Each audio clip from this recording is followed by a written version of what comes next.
Update: am I the butthole for refusing to reschedule my surgery for a third time? First of all, I never expected to get as much attention as I did. Thank you all so much for your input and for helping me find alternatives. Now here's what has happened since. My best friend apparently had been talking to her husband. They decided that even though they have 4 kids, one of whom is just 7 months, she will fly in from Chicago and stay with me for 2 weeks to help take care of my daughter and myself. I had no idea that they were talking about it, as she has always talked about how they barely manage with the 2 of them to take care of their kids. But her husband knows we are more like sisters than friends, and he honestly was appalled at how my parents were treating this, so he insisted he could take care of the kids. She will be missing Easter with them, but she says that she wants to be here for me.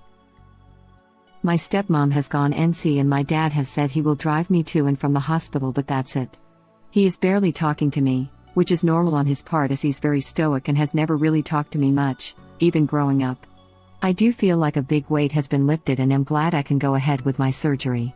It sucks that my parents don't really care about it, but there's not much I can do. Melissa has always been the favorite, and I think my stepmom going NC and my best friend doing what she's doing is really showing me who my real family is. Again, thank you to everyone. You are incredibly lucky to have such wonderful friends in your life. I'm happy it all worked out in the end and wish you luck with your surgery and recovery. And lucky to have the narcissist go no contact so original poster doesn't have to.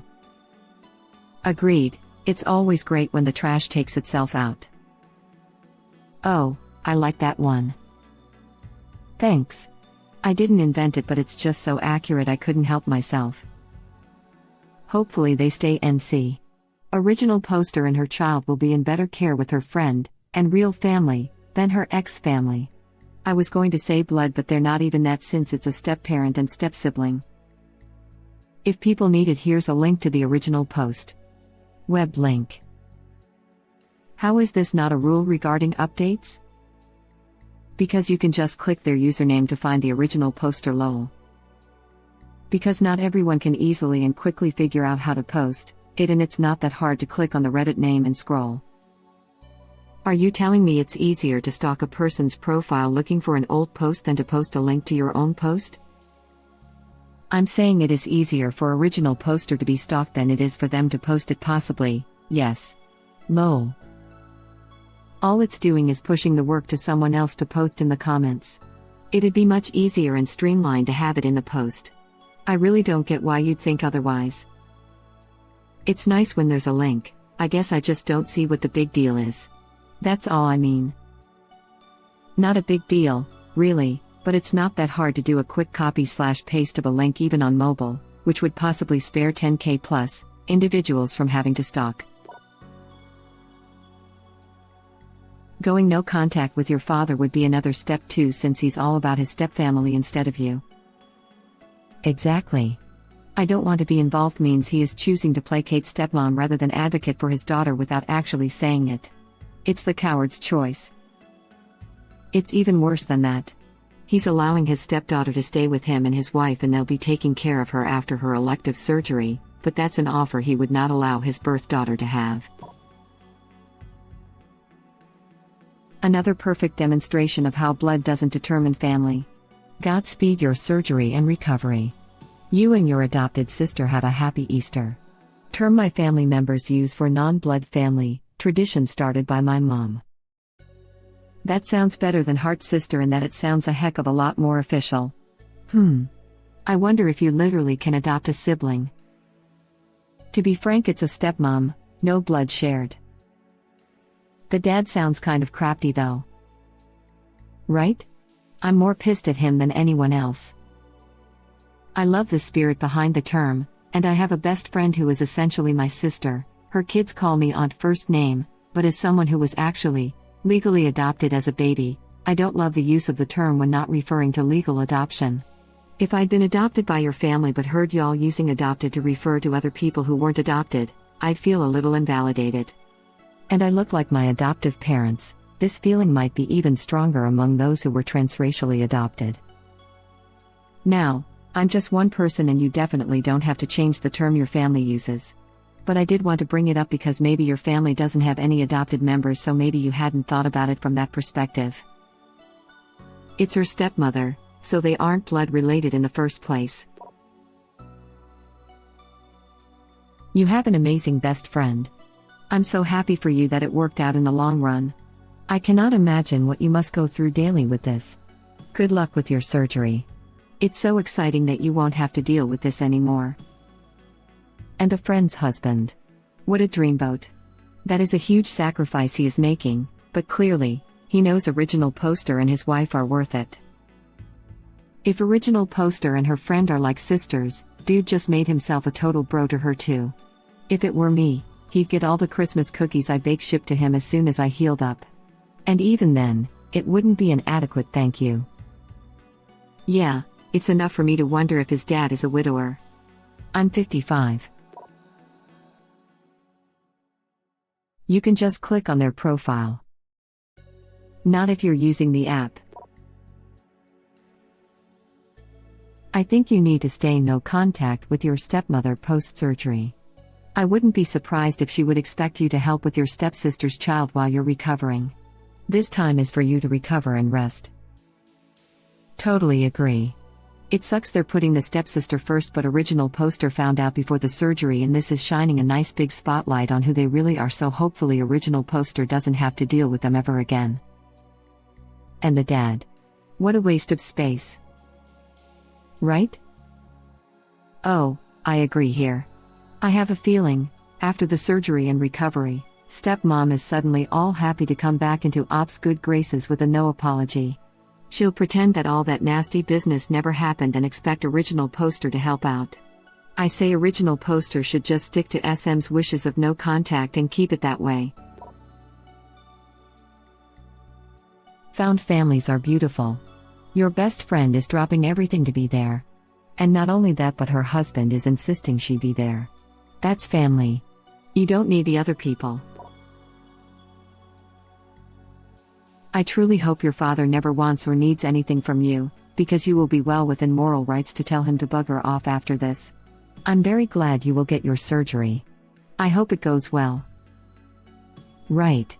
Some future date when dad needs care and support, just tell him you don't want to get in the middle of it. I can absolutely see this happening. Dad needs care, his wife is too busy with her daughter or her own interest to help him out, and Original Poster is told to come help because family. Have you ever considered moving closer to your best friend when you get back on your feet? Seems like you should be with your real family.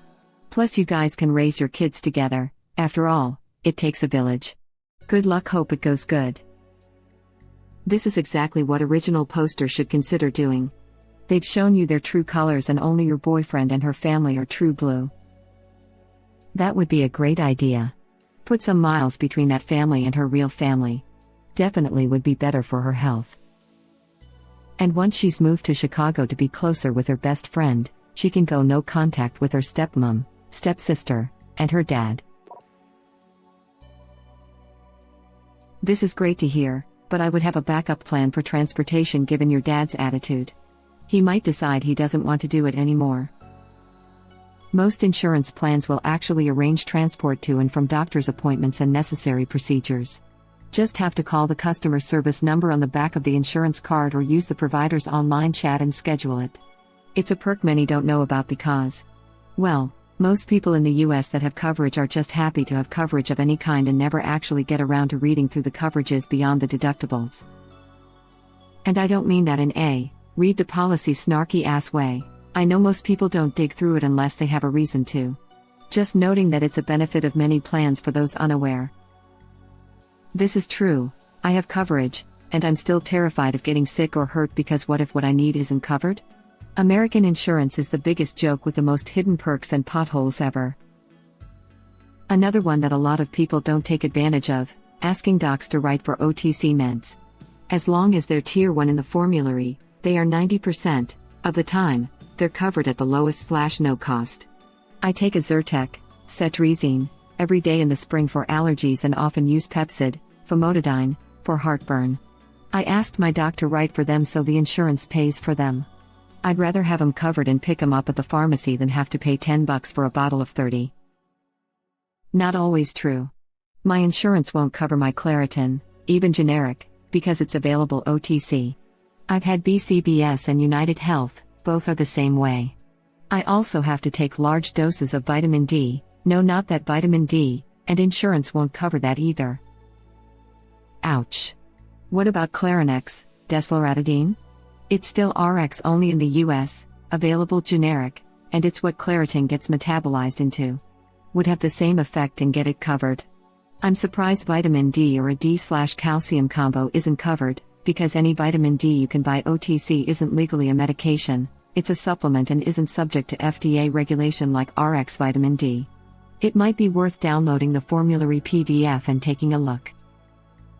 I know some plans weasel out of covering OTCs by talking up HSAs, which are bullcrap, imho, but they can be used to pay for OTC meds as of January 1, 2020.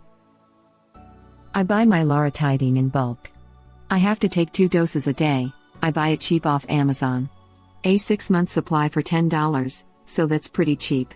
I'm not sure what the deal is on the vitamin D. I just pay for the prescription out of pocket and be done with it. I do also take OTC vitamin D. If original poster is in the Phoenix area, I volunteer. As first plan or backup. Might be better to do that in the first place, with that attitude. There's a guy here who does it, least pre-COVID.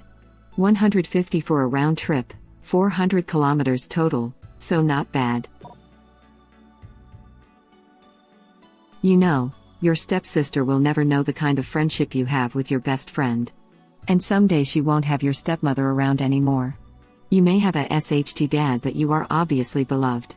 I'm glad you are the sort of person who has and deserves such a wonderful friend. Sending good vibes. Wow, your stepmom and dad really doubled down on the butthole-ness. Good luck with your surgery. Wow, your family is just a crap stain on this toilet world. Glad your friend is frankly amazing. Wow, I am so sorry your dad and stepmom are such a pair of buttholes. Your dad has picked a side, but not taking a side. This is what so many people who remain neutral in situations like this don't seem to get. Remaining neutral is an automatic siding with the bully. The dad has chosen poorly. God, reading your update made me want to cry. I'm sorry your parents and family are such buttholes, and I'm so happy you have such a wonderful friend. Tell your best friend and her husband a random from the internet sends virtual hugs their way. Found family are the people who genuinely matter. Regarding your dad and stepmom, I hope you have the same experience I did. They were basically terrible for, 36 years of my life? Then they hit their 70s and were like, clock's a tickin', maybe we should do this parent thing. And suddenly they've become warm and generous and the parents I wish I'd had. But I have them now? So that's something. Maybe when yours get older and death is looming closer, they may want to have a relationship because they realize all the time they've wasted. Maybe not. But fingers crossed. Or because they want to be looked after. Selfish, horrible people tend to stay selfish and horrible, some are just better at hiding it to get what they want. Exactly. Why burden the golden child with the care of 2 old farts, when there's a perfectly capable scapegoat starving for a scrap of affection who would take on all the work happily for just a smile directed at them? In my case, it went the opposite way. I needed caring after and felt lost and alone, and my parents at 73 threw down the parenting gauntlet and were like, we got you. Took care of me financially and emotionally. Helped me move twice. And while doing so told me stories of their youth and showed me the art and music they were currently creating. They already know I'm not the person to take care of them. I will happily put them in a home if it comes to that. They just decided that tick tock, if they want any sort of relationship with me, they got to step up and do it. Your dad is not stoic, he is a butthole, period. Glad that everything worked out for you and I wish you a speedy recovery. This is why I don't always agree when people say family over everything. Sometimes your chosen family is your real support system. I would agree wholeheartedly with that sentiment if people included chosen family in it. Sadly, They hardly ever do. Just remember this when they come to you asking for help.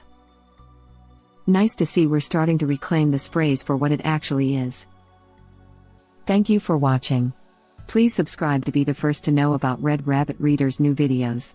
If you like our videos, please like them on YouTube and share them with your friends. We welcome your comments below. Press to start another of our videos.